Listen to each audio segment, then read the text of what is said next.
পরবর্তী যুগের বর্বরতার যুগের পাপগুলো মডেলিং হয়ে ফিরে আসবে এদের কাছে, আর এরা সেগুলোকে মডেল বলে অ্যাকসেপ্ট করে নিবে।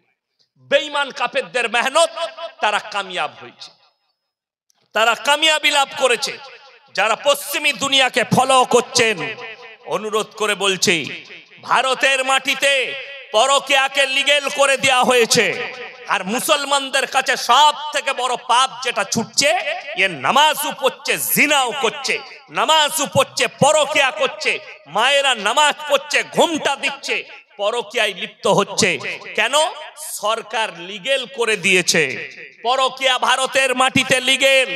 সুপ্রিম কোর্ট রায় দিয়েছে ভারতের মাটিতে সমকামী লিগ্যাল, সুপ্রিম কোর্ট রায় দিয়েছে। আজকে হাজার হাজার শুনেলেন, এই সমকামীর রোগটা 3টে জেলায় বিস্তার করে ফেলেছে মুসলিমদের মধ্যে। Number 1 Malda district, number 2 Murshidabad district, আর নাম্বার 3 হচ্ছে নদিয়া ডিস্ট্রিক্ট। এই 3টে জেলার মুসলিম যুবক যুবতীরা, তার মধ্যে যুবকরা বেশি সমকামীতে লিপ্ত হচ্ছে। আমার মুসলমান ভাই যারা ভাবছেন এই পাপটা কবেকার, এটা রসুলের জামানা নয়, এই পাপ হযরতে মুসা নবীর জামানা নয়, এই পাপ হচ্ছে হযরতে লূত নবীর কওমের। আল্লাহ যাদেরকে রুটির মতো পাল্টিয়েছে, আজ পর্যন্ত ম্যাপ খুললে দেখা পাবেন, সেই ম্যাপেতে এমন এক সাগরের নাম আছে যার নাম বৈজ্ঞানিকরা মরা সাগর রেখেছে, যেখানে একটা পোকা মাকড় জন্মায় না, কীট পতঙ্গ জন্মায় না। আল্লাহ তাদেরকে এত অভিশপ্ত করেছেন। হে আমার মা বোনে, আমার ভাই, আল্লাহ রাব্বুল আলামিন এই পাপের কারণে হযরতে লূত নবীর বিবিকে আল্লাহ জাহান্নামী ঘোষণা করেছেন। সেই লূত নবীর বিবির, আমার মায়েরা শুনবেন, মারাত্মক দুটো অপরাধ। নাম্বার 1 আল্লাহর অবাধ্যতা করা, আল্লাহর নবীকে অবিশ্বাস করা। নাম্বার 2 মারাত্মক অপরাধ হচ্ছে স্বামীর অবাধ্যতা করা, স্বামীকে না মানা।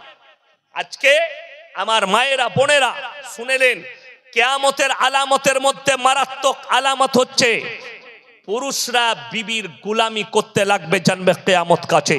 রাস্তাঘাটে কুকুরের মতো জিনা হবে, জানবে কিয়ামত চলে এসছে, কিয়ামত কাছে। মারাত্মক আলামতের মধ্যে আলামত, দুনিয়াতে ব্যভিচার বেড়ে যাবে, নারীর সংখ্যা বাড়বে, পুরুষের সংখ্যা কমে যাবে। গোটা পৃথিবীতে বড় বড় মহামারী আসবে, গোটা মিডল ইস্টে চিঙ্গারি উঠে গোটা পৃথিবীতে। রসুল বললেন এমন এক মহাযুদ্ধ ঘটবে, এবং তার আগে আল্লাহর বড় বড় আযাব এসে অ্যাটাক করবে, যেটাকে বহু মানুষ সামালতে পারবে না। দাজ্জালের আবির্ভাব ঘটবে। তার মধ্যে 2025 সাল 3টে চিঙ্গারি আল্লাহ দিয়েছেন। নাম্বার 1 দুটো মহাযুদ্ধ শুরু হয়েছে, এক ইউক্রেন এবং রাশিয়া। নাম্বার 2 মিডল ইস্টে গাজা ফিলিস্তিনের সঙ্গে ইসরায়েলের যুদ্ধ। লেবানন জড়িয়েছে, ইরান জড়িয়েছে, গোটা পৃথিবী যুদ্ধে জড়াবে। তার আগে পৃথিবীতে বড় বড় মহামারী আসবে, রসুল বলেছেন।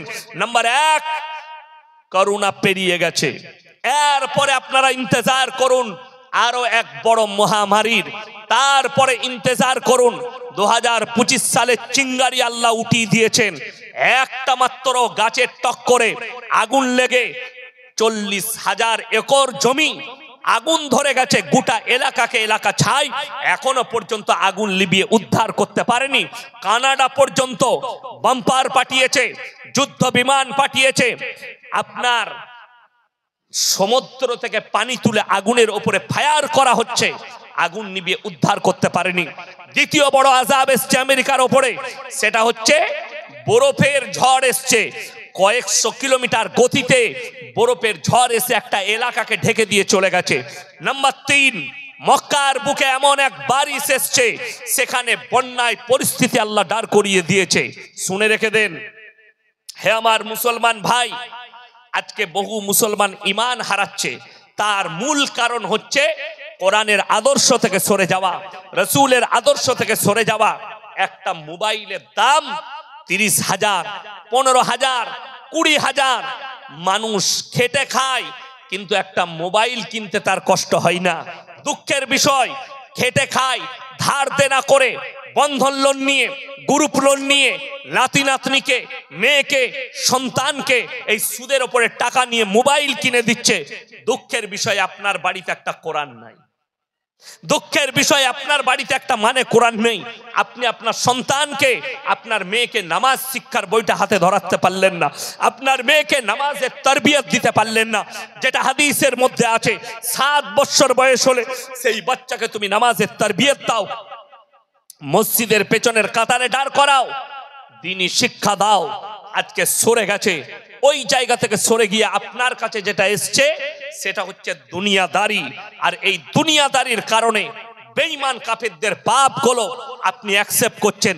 তা না হলে মুসলমান 25শে ডিসেম্বর পালন করতে পারে না, তা না হলে মুসলমান 1 জানুয়ারি পালন করতে পারে না, তা না হলে মুসলমান 1 মাঘ কাজী সাহেব পালন করতে পারে না। বহু জায়গায়, নদিয়ায়, মুর্শিদাবাদে, আমার বর্তমানে বাঁকুড়া, পুরুলিয়ায় কাজী সাহেবের ওরস, এই দিনে ফিস্টি করে খায়। 1 মাঘ হারাম, শরীয়ত সম্মত, ইসলামী শরীয়তে মেলা বসানো হারাম। এই জায়গা থেকে আপনি যখন সরে গেছেন, আপনার কাছে বিপদ এসছে। রাসূল সাল্লাল্লাহু আলাইহি সাল্লামকে আল্লাহ বললেন, হে আমার নবী শোনো, পৃথিবীর মানুষকে জানিয়ে দাও তোমার উম্মত উম্মতিকে যেদিনে দেখতে পাবে মুসলমান দিন থেকে সরে যাবে, কোরআনের আদর্শ থেকে সরে যাবে, আল্লাহ রাসূলের আদর্শ থেকে সরে যাবে, আমি তাদের কাছে জালিম আর অত্যাচারী বাদশা পাঠিয়ে আমি আল্লাহ বদলা নেব। আপনি কি ভাবছেন? ওই জন্য আমি একটা জলসায় বলেছি, মোদিজি হচ্ছে আল্লাহর রহমত মুসলমানদের জন্য। তোমরা কোরআন থেকে সরে যাচ্ছ, আল্লাহর আদর্শ থেকে সরে যাচ্ছ। আর যদি তোমার বিশ্বাস হয় তাহলে আল্লাহর কসম করে বলছি, এই মোদিজি শুধু নয়, গোটা পৃথিবীর যতগুলো বেঈমান কাফের দেশ আছে তাদের পরমাণু শক্তি যদি একদিকে দাঁড়িয়ে যায় আর মুসলমান যদি কালমার উপরে টিকে থাকে, আল্লাহর কসম করে বলছি কোরআনের একটা জের জবরকে মিটাবার ক্ষমতা পৃথিবীর কোনো শক্তির নেই। জোরে বলুন সুবহানাল্লাহ। তারা কি করে পারতে পারে? শুনে রেখে দেন, সালমান প্রিন্সের মতো হারামের আওলাদ গানের কনসার্টে মজে গেছে। আপনি নিজেকে মুমিন বলে দাবি করছেন কোন হিসাবে? নামাজ 5 ওয়াক্তের পড়া ফরজ না ফরজ নয়? তাড়াতাড়ি বলুন। ফরজ। ইমানদারির সঙ্গে বলুন। এই গোটা মহেশনগর গ্রামের যদি সমীক্ষা করি আমি, শুধু এলাকা থানা ছেড়ে দেন, আমার মনে হয় 100টার মধ্যে 80টা বেনামাজি। ঠিক বললাম না ভুল বললাম? 80টা বেনামাজি। অথচ আপনি বুক ফুলিয়ে চায়ের দোকানে বলছেন আমি মুসলমান। আপনার বিবি নামাজ পড়ে না, আপনার সন্তান নামাজ পড়ে না, আপনি নিজে নামাজি নন। খালি গরুর মাংস কিনে খান জলসার দিনে, আর বছরে একটা জলসা দিবেন, বাস আপনার কাজ শেষ। না, আল্লাহ রসুল বললেন যার নামাজ নেই তার মধ্যে ইসলাম নেই। যারা মনে করছেন নামাজ কেন পড়বো, আল্লাহর কসম করে বলছে, আল্লাহ ওয়াদা করেছেন নামাজ এত মারাত্মক একটা হাতিয়ার, ইন্না সলাতা তানহা আনিল ফাহশাই ওয়াল মুনকার। নিশ্চয় নামাজ এমন ইবাদত, মানুষ যখন নামাজ পড়তে লাগে সঙ্গে সঙ্গে নামাজ তাদেরকে অশ্লীল কাজ থেকে সরিয়ে ভালো কাজের দিকে নিয়ে আসে। জোরে বলুন সুবহানাল্লাহ। অথচ আপনি নামাজ পড়েন না, অথচ আপনার মধ্যে নামাজ নেই, আপনার মধ্যে রোজা নেই।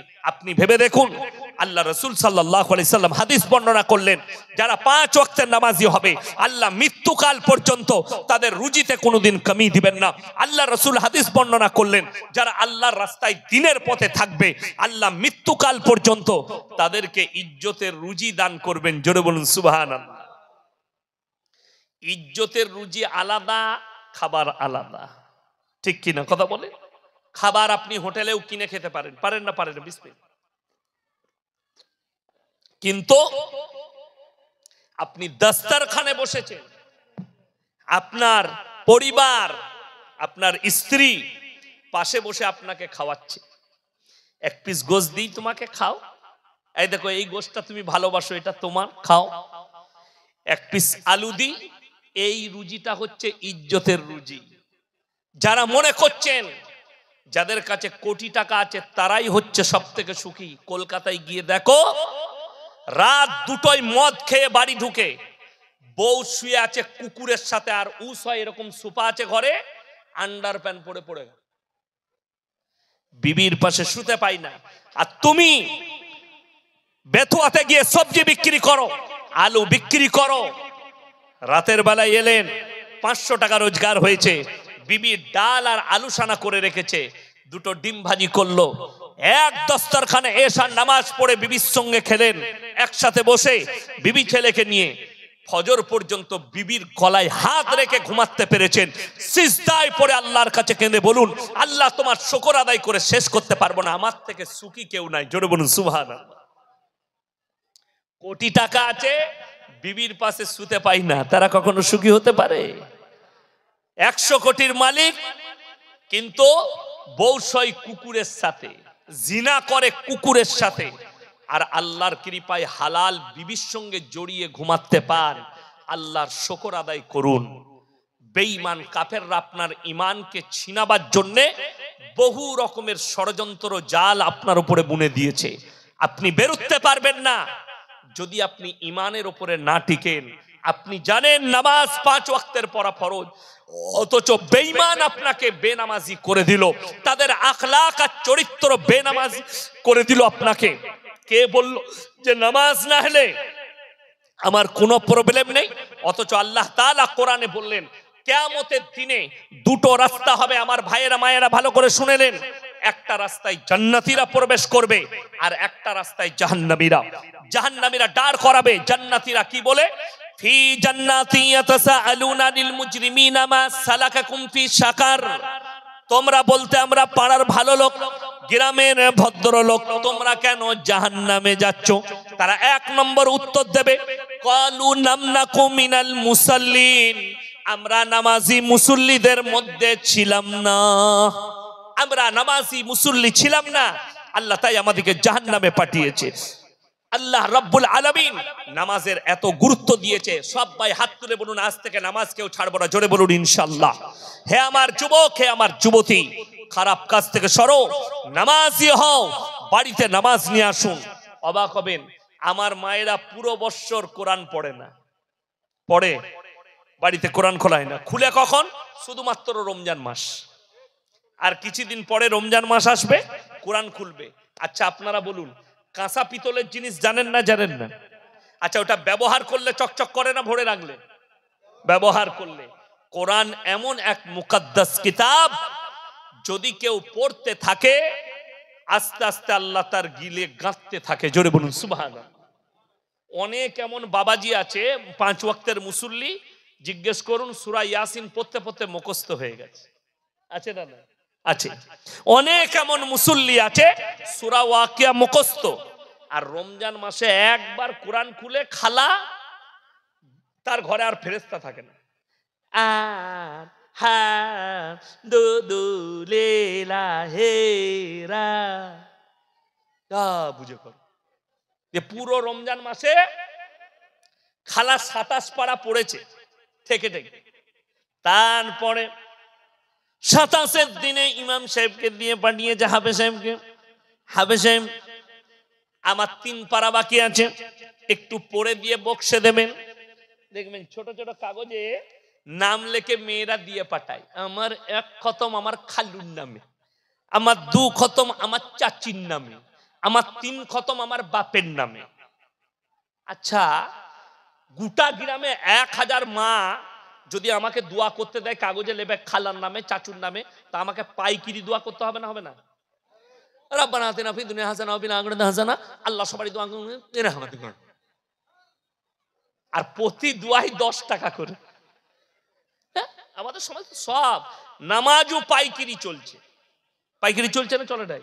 হ্যাঁ দেখবে রমজান মাস আসুক, যদি কোনো হাফেজ সাহেব একটু ধীর স্থির ভাবে পড়ে, নামাজে দেরি করে তারাবিতে, কি হাফেজ আনলিবে একদম স্পিড নাই, যে হাই স্পিড হতে হবে যেন ফেরেশতারাও খুঁজে না পায় মাল পড়ছে কোথায়। এরা দোষ দেয় হাফেজের, হাফেজের দোষ নাই। একদিন যদি দেরি করে দেয়, বাইরে বেরি মুসল্লি গটা ঝামেলা, একে রাখতে হতো না, হাফেজটাকে বেকার রেখেছিস বলে। কেন? স্পিড নাই। 40 মিনিটে নামাজ শেষ হবে, আল্লাহু আকবার আলহামদুলিল্লাহ মালিক এরা বললে ফুটিয়ে দিলে বে দারুণ হাফেজ। ফেরেশতারা বলছে তুরাই জানিস, আমরা তো বুঝতে পারি না মাল পড়ছিল কোথায়। এই তো সমাজের নামাজ। আর অথচ কোরআনে আছে আল্লাযীনা হুম ফি সলাতিহিম খাশিউন, নামাজ পড়লে ধীর স্থির ভাবে পড়ো।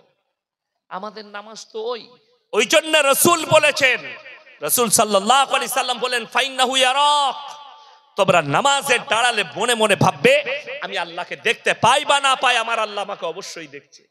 কিন্তু দুঃখের বিষয়, খালা নামাজের নিয়ত মেনে যা আসরেন আল্লাহ, আর ভাতের হাঁড়ি চুলোতে চাপানো আছে, এখন খড় দিয়ে জ্বলানো আছে, কাঠ দিয়ে আছে, ভাতের হাঁড়ি উল্টিয়ে পড়ছে এখন মাড়গুলো, আর চড়বড় চড়বড় চড়বড় চুলো করছে, খালা আলহামদুলিল্লাহ, বুঝতে পারছে? ও ভাতের হাঁড়ি দেখছে, ভাতের হাঁড়ি আর নামাজ একসাথে, নামাজ কেমন হবে? আমাদেরও নামাজ তাই, দোকান করেছে একটা নিয়ে, আমাদের দেশের লোকের অভ্যাস হচ্ছে ঠিক একামত চালু হবে তখনই ছুটবে মসজিদে ঢুকার লেগে, ঠিক কিনা? শুরু হয়েছে আল্লাহু আকবার আল্লাহু আকবার, ই তখন তাড়াতাড়ি গিয়ে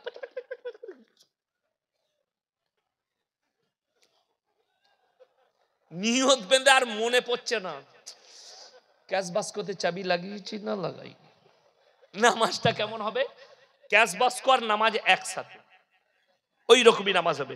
ওই জন্য রাসূল সাল্লাল্লাহু আলাইহি সাল্লাম বলে দুনিয়ার হাজত সেরে নিয়ে নামাজে দাঁড়াও। মা, তোমার ভাত হয়ে গেলে তারপরে নামাজটা পড়ো, আর তা না হলে ভাতটা নামিয়ে দিয়ে নামাজটা আদায় করো। দুটোর মধ্যে একটা কাজ ফেলে রেখে ওই নামাজ হবে না। এই আমি তখন তাল বিলিম, বুঝতে পারলে, ছুটিতে আসতাম, ইমাম সাহেব না থাকলে আমাকে বলতো ইয়াসিন নামাজটা পড়িয়ে দেবে। তো আমি একবার নামাজ পড়তে যাচ্ছি আসরে, তো পুকুরের পাড়ে এক দাদির ঘর, দাদি দেখছি নামাজের নিয়ত বেঁধেছে আল্লাহু আকবার, এখন বৌমারা ঝাঁটা খুঁজে বেড়াচ্ছে, দাদি কোথায় রাখলে, কোথায় খালা নামাজ বন্ধ, আঙ্গুল বাড়িয়ে দেখাচ্ছে। আমি বলি দাদি এটা কি নামাজ? বলে তোরা দুদিনকার মৌলবি, তোরা কি জানিস? আমরা অনেক দিন থেকে পড়ছি, আমরা খালি কবরে যা খালা বুঝতে পারবি। সমাজটা অর্ধেক শেষ হলো কার হাদিসে? দাদির আর খালার হাদিস, হাদিসুন নিসা। আমাদিকে দুটো কাজে রেখেছেন আপনারা মৌলবিদিকে, কটা বললাম? দুটো, হলে আর মোলে। বলে বাকি? বলে বাকি সব খালা ঠিক করে নিবে, কি করতে হবে। লোক মরে গেছে 4 দিনে, 3 দিনে, 40-এ, চালসে, সাতার ফায়দা, ঘাটে উঠা, নফল, আর 40 দিনে তো মিলাদ এমন ভাবে দিচ্ছে মনে হচ্ছে যেন আর বাপের বিয়ে। বুনকে বলতে যাচ্ছে, বুনাইকে বলছে, বিয়াইকে বলছে, বিয়ানকে বলছে, ফুপুকে বলছে, মামাকে বলছে, কিন্তু পাড়ার নেতাকে বলছে, হাজি সাহেবকে বলছে, বড় লোককে বলছে, এতিম মিসকিনকে বলে নাই। ঠিক বললাম না? আর আপনি বলছেন আমার বাপের নেকি পাওয়া যাবে। যদি কোন মৌলবি স্টেজে বলতে পারে ইসলামে কোরআনে হাদিসে 40-এ পালন করা আছে, আমি ইয়াসিন জীবনে আর নদিয়া ডিস্ট্রিক্টে জলসা করতে আসবো না, চ্যালেঞ্জ। এটা চ্যালেঞ্জ। 40-এ নাই। আপনি দোয়া সব সময় করতে পারেন বাপের জন্য, পারেন না? পারেন না? সব সময় পারেন। আমি আজকে স্টেজে দোয়া করব কার জন্য? আমার ফুপুই তো ভাই একজন হাফেজ মোল্লা কারি সাবান সাহেব আজকে ইন্তেকাল করেছে, আমি তার মাটি দিয়ে আসছি এখানে, আমি তার লেগে দোয়া করবো, আল্লাহ আমার ভাইকে জান্নাতি করো। করতে পাবো না? পাবো না? দোয়া হবে। তো তার লেগে আমাকে 40 দিন গুনে গুনে রেডি হতে হবে। কে বললো তোমাকে? কোথায় পেলে? সমাজ। আর আমাদের দেশে মদ খা, গাঁজা খা, সুদ খা, বাড়ি খা, পাপের সাগরে ডুবে থাক, 40 দিনে হুজুরকে দাওয়াত দিয়ে মিলাদ পড়া, জান্নাত রেডি। এই যে টেন্ডেন্সি আপনার ব্রেনে ঢুকে গেছে, এইটাকে বার করতে হবে। এই জিনিসটাকে বার করুন, তবে আপনি বাঁচতে পারবেন। আজকে সমাজ ধ্বংস হয়ে গেল, নামাজ পড়ে না, তার কারণে জানে আমি মরে গেলে পাপের সাগরে ডুবে থাকলো আমার পরিবার আমার জন্য মিলাদ পড়িয়ে আমাকে জান্নাতে দিবে।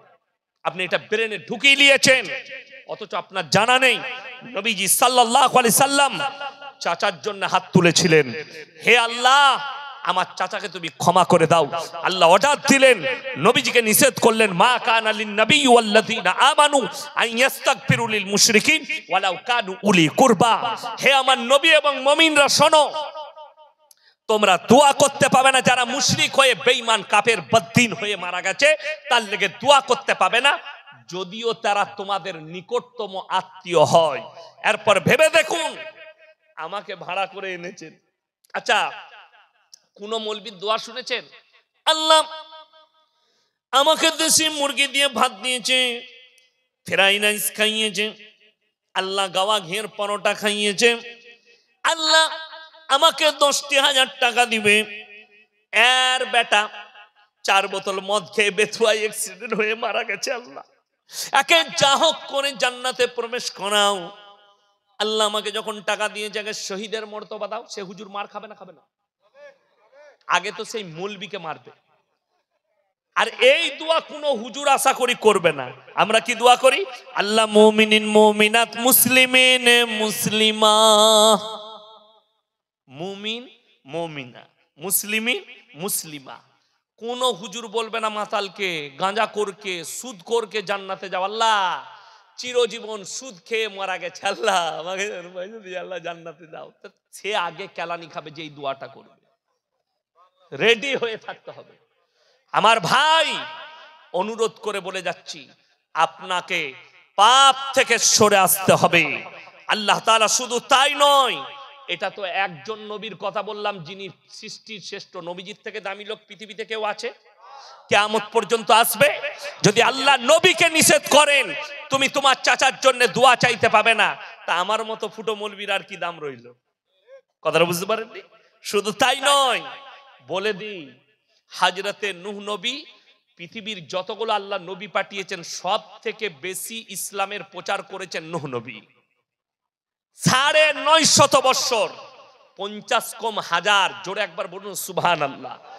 তারপরেও মুষ্টি কত লোক ঈমান এনেছে।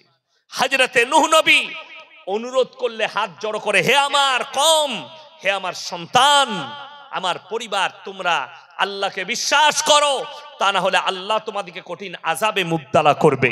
তার ছেলে কিনান বললে, তোমার আল্লাহ কি আযাব দিতে পারে? বলে, আমার আল্লাহ মুষলধারার বৃষ্টি দিয়ে বন্যায় তোমাদেরকে ডুবাতে পারে। কিনান বললে, শোনো, তোমার আল্লাহকে বলে দাও, তোমার আল্লাহ যদি বন্যা দেয় এমন উঁচু জায়গায় চেপে যাবো যেখানে তোমার আল্লাহর পানি পৌঁছাবে না। জোরে বলুন নাউজুবিল্লাহ। আল্লাহকে চ্যালেঞ্জ ছুড়লেন। আল্লাহ রাব্বুল আলামিন বললেন, হে আমার নূহ, তুমি এরপর নৌকায় চেপে যাও, যারা ঈমান এনেছে তাদেরকে নাও সাথে আর নৌকার উপরে প্রবেশ করো, যতগুলো জীব জন্তু পশু পক্ষী আছে জোড়া জোড়া লাও। ইতিহাসের পাতায় আজকে তারিখ পর্যন্ত পৃথিবীতে এত বড় প্রলয় ঘটেনি। মুফাসসিরিনরা লিখছেন, মুহাদ্দিসিনরা লিখছেন যে সমুদ্রের পানিকে আল্লাহ তাআলা 1250 ফুট উপরে তুলে দিয়েছিলেন। নূহ নবী দেখতে পাচ্ছেন তার ছেলে কেনান পানিতে ডুবে মারা যাচ্ছে। এটা মনে হয় জলঙ্গি নদী, তাই না? এই জলঙ্গি নদীতে যদি কোনো বাচ্চা পড়ে যায়, তার বাপ যদি পাড়ে দাঁড়িয়ে থাকে ঝাঁপ দেবে না? দেবে না? যদি বাপ সাঁতার নাও জানে তাও ঝাঁপ দেবে। সন্তানকে বাঁচাতে হবে। হযরতে নূহ নবী আল্লাহর কাছে হাত তুলে বসলেন আর বললেন, লা আসিমাল ইয়াউমা মিন আমরিল্লাহ। ওগো আল্লাহ, এ আমার অরসজাত পুত্র, আমার কষ্ট হচ্ছে, আল্লাহ তুমি আমার সন্তানকে বাঁচিয়ে নাও। আমার আল্লাহ ধমক দিলেন, লামিনাল খাসিরিন, যে আমাকে মানেনি, আমার নবীকে মানেনি, আমার দ্বীনকে মানেনি, তার জন্য আমার কাছে দোয়া করো না। তুমি যদি আর একবার দোয়া করো আমি তোমাকেও ক্ষতিগ্রস্তদের মধ্যে ফেলে দেব। এটা কোরআন। আল্লাহ ধমক দিলেন নূহ নবীকে, হাত নামিয়ে নাও, দোয়া করতে পাবে না। নূহ নবী সন্তানের জন্য দোয়া করতে পায়নি, আল্লাহ নিষেধ করলো। আর তুমি বলছো হুজুর সাহেবকে দাওয়াত দিয়ে জান্নাতে যাও। বড় কষ্ট লাগে। শোনো, যদি জান্নাতে যেতে চান সবাই বলুন আজ থেকে নামাজি মুমিন হব। জোরে বলুন ইনশাআল্লাহ। নামাজি হন, মুমিন হন। আমাদের দেশটা অর্ধেক ধ্বংস হলো এক শ্রেণীর হুজুরদের দ্বারা। আমার ভাই, গল্প আর গুজব, এই স্টেজগুলো অনেকজন বলে হুজুর সুর দিয়ে বক্তব্য দিবে, সুরে জলসা শেষ,